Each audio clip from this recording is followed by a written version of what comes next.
dengan kesenangan. Begitu banyak tekanan sini, tekanan sana, seolah rakyat begitu susah, negara huru-hara, negara sudah napas rokah ini. Ini perasaan hati kalau kita meninjau kepada alam cyber. Lepas itu saya buat sedikit pilih. Saya lihat dari segi pungutan zakat. Tahun 2009 kalau Johor pungutan zakat 100 juta. Wah, itulah kira-kira lah. Pasal 2008 80 juta, naik 20 juta.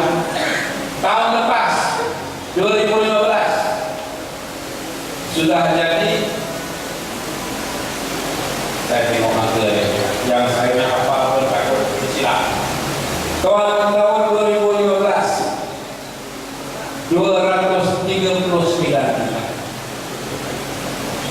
Dan saya percaya juga di negeri Selangor pun begitu. Dan di peringkat Malaysia, kalau dulu tahun 2009 tak sampai hampir 2 bilion, tahun 2014 2,45 bilion ringgit bayaran zakat. Ini fakta. Saya yang menyatakan ini karena kalau kita nak melihat dan kita nak memikirkan apa yang kita nak perjuangkan ini, pertamanya kita tak boleh pesimis. Kita tak boleh rasa kita ni dah tak boleh apa-apa, kita tak boleh buat apa-apa, kita ni terfikir, kita ni tertindas. Tetapi kalau kita sedar bahawa sebenarnya kita sudah maju dan kita juga mengecapi daripada kemajuan itu, kita juga berkongsi dengan kemajuan itu, maknanya kita juga optimis. Kita tahu bahawa kita ni selama ini perjuangan mak bapak kita, perjuangan dan dasar pemimpin dan kerajaan Barisan Nasional sebenarnya itulah yang menjayakan dengan bukti-bukti yang kita dapat lihat dengan mata kepala kita sendiri. Jadi realitinya, keadaan sebenarnya, kita ni bukan negara hapra, kita ni bukan masyarakat yang hapra, kita bukan mana gambaran yang diberikan oleh setengah-setengah pihak seolah-olah kita ni dah gagal. Dan kejayaan dan pencapaian ini, seperti saya katakan, bukan datang terboleh, ianya kerana dasar. Kedua, kalau kita tak mengakui dan tak sedar tentang kemajuan ini, dan kita percaya bahawa kita tidak gagal, kita lemah semangat, mudah pihak yang lain pula menjajah pemikiran kita, mengalahkan kita, dan mereka pula yang mengatasi dan mentakdir negara yang sudah maju, masyarakat yang sudah maju kerana dasar dan strategi kerajaan Barisan Nasional. Inilah tim itu. Pasokan kita tu mesti mantap, mesti bersatu padu, jangan bergaduh.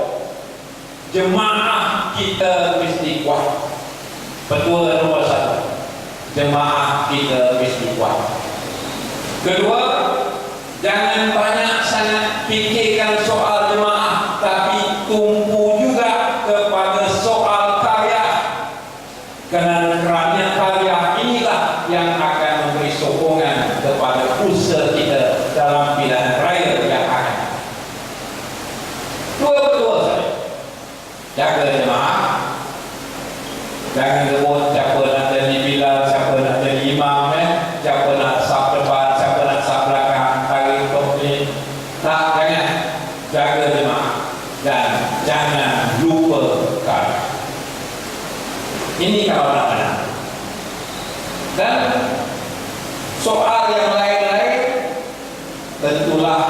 kita kena berdepan dengan masyarakat yang berselaku, dapat menguraikan dengan secara yang boleh diterima. Ini yang saya nak tegaskan. Pasal hari ini kita ada satu parti baru namanya Amanah. Nama sedap, Amanah. Bila bercakap dalam parlimen, ini rakyat cakap ini, kami wakili rakyat, kami demi rakyat, kami suara rakyat. Tapi menang pilihan raya dulu atas simbol parti PAS. Bila kalah dalam pemilihan parti, bukan letak jawatan, bukan duduk diam, tapi terus kukuhkan parti baru dan terus berkata kami parti Amanah, kami mewakili rakyat. Kalau benar-benar wakil rakyat, serahkan keputusan itu kepada rakyat. Pilih, tengok sama ada rakyat sokong atau tidak proksi awak. Ya, kalau kita tak boleh bertanding sekarang, kita hanya perlembagaan itu dipindah. Siapa letak jawatan tak boleh bertanding 5 tahun. Dipindah kerana saya menang yang raya kecil di Obang dulu lah. Sebab itu dipindah perlembagaan, tak boleh lagi orang letak jawatan untuk bertanding. Tak apalah, inilah angka syariat ini dibuat macam-macam sampai perlembagaan pun kena pindah. Tetapi kalau suara rakyat, kalau kita beri keputusan dan kuasa balik kepada rakyat menentukan siapa yang berkehendak, dan betul-betul kita ni seorang wakil rakyat yang kuat, yang baik, pemimpin yang baik dan beramanah, kita letak proksi kita. Letak proksi. Okey, ini bagi amanah proksi kita untuk bertanding. Tengok rakyat sokong apa tidak. Tapi seko pun tak berani. Seko seorang pun tak berani nak meletakkan jawatan. Kerana apa? Kerana masih boleh bercakap kami mewakili rakyat. Jadi saya duduk di parlimen ni kadang-kadang sakit jiwa juga lah tengok mereka, kelakuan mereka. Tapi dan namun begitu saya pun faham, kerana kuasa itu dan kedudukan itu bukan satu yang mudah nak dilepas. Kerana orang Melayu kata apa? Kalau menyusup di akar pun tak hilang, sangat bisa pula. Jadi maknanya tak mana pun kita duduk, walaupun sebagai ahli jawatan kuasa biasa pun dalam PAC, dalam jawatan kuasa kira-kira wang negara, kalau kita handal, kau ni buat, saya kena handal. Tentunya, apalagi Takiuddin, Kamuddin Jaafar, ni handal-handal semua. Takkanlah pasal Arifin dari kursi PAC, yang lain-lain yang handal-handal ni pun tak boleh. Semua jadi Pak Turut, semuanya jadi boneka kepada pengurus. Kerana yang menjadi masalah pembangkang ini, dia pun rebut juga jawatan. Ia kerajaan pembangkang jatuh di Perak kerana di kalangan DAP mereka berebut jawatan. Seorang tu nak jadi speaker, jadi seorang jadi speaker, dah -1, tinggal hanya 3, lebih 3. Kalau dalam keadaan cemas macam itu, tak berebut jawatan, jangan ambil adun ahli Dewan Undangan Negeri jadi speaker, ambil orang luar. Kekuatan pembangkang masih hebat, tetapi kerana nak berebut jawatan, bergaduh, apa tu nak jadi yang jadi speaker tu kan, apa nama dia, sekarang dia ahli parlimen di parlimen sekarang, dah pula akhirnya jadi kerajaan macam filem Piramid, apa cerita tu, kerajaan pasir Terengganu, ya? Kerana orang DAP ni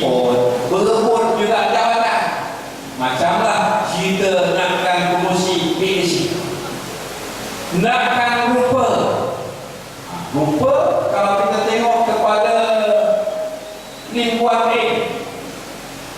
Dia punya hebat, kata ini tanah Taman Manggis, kita telah open tender, kita telah buat persaingan cara terbuka, cara yang transparent, cara yang memang baik, RFP, tak ada, bukan macam Barisan Nasional asyik bagi pada kroni. Oh, betul. Rupanya, wah, macam-macam, betul lah. Sampai orang tak berani nak cakap. Macam sampai orang tak berani nak tegur. Isu ni 2009, 2012 ni.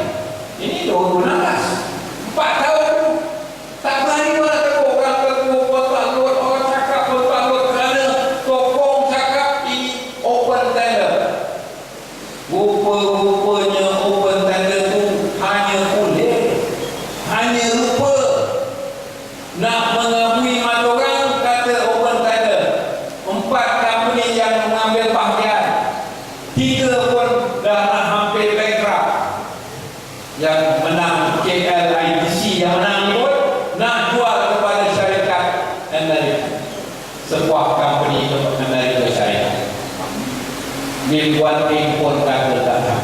Ini keluar dalam perbubuhan antara Surat Khabar Cina, Surat Khabar Tiongkok dengan Datuk Tan, pemilik kepada syarikat KLIDC yang beli tanah Taman Manggis yang patutnya untuk orang miskin dijual kepada kroni.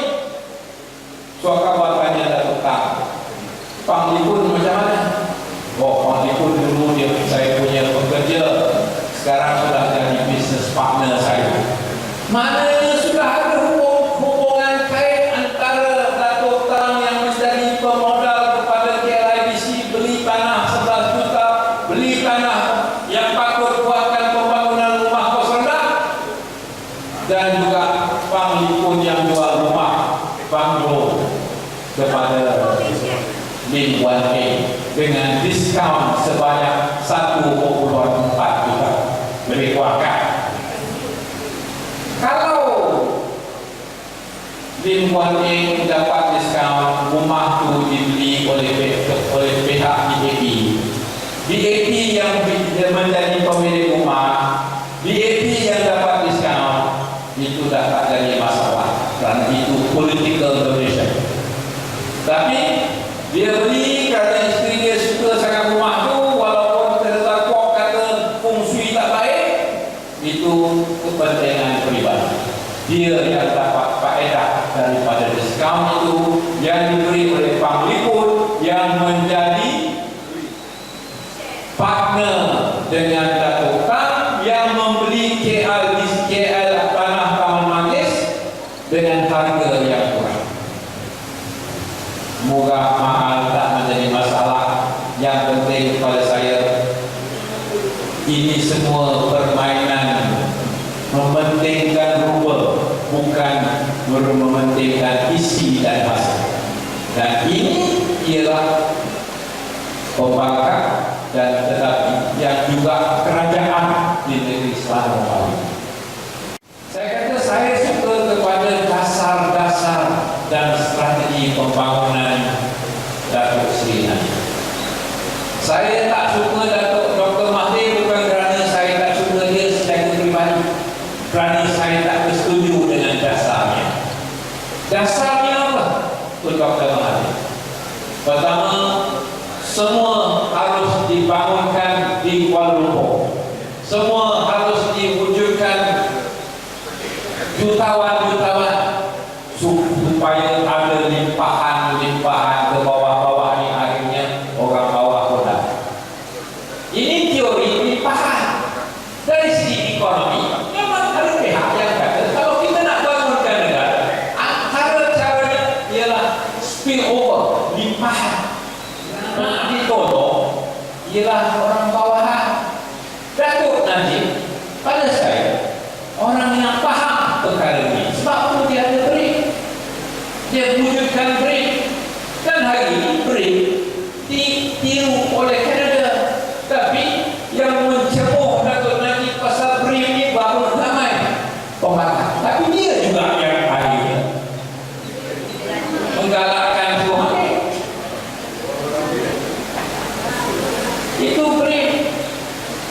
subsidi yang dulu diberikan secara ukalnya digantikan dengan subsidi yang tersasar, yang beri datang kepada golongan berpendapatan bawah 3.000 atau bawah 4.000. Gaji minimum itu juga satu-satunya cara nak menolong golongan pekerja.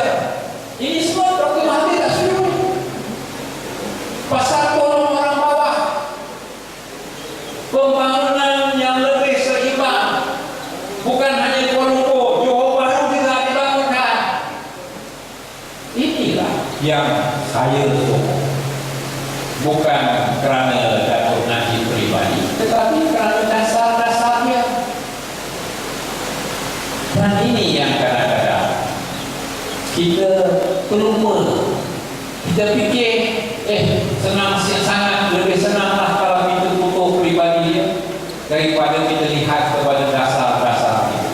Dan faedahnya yang melimpah, yang akhirnya sampai juga kepada kita. Tapi kita jangan fikirlah yang soal nasional, kita fikir kampung kita sendiri.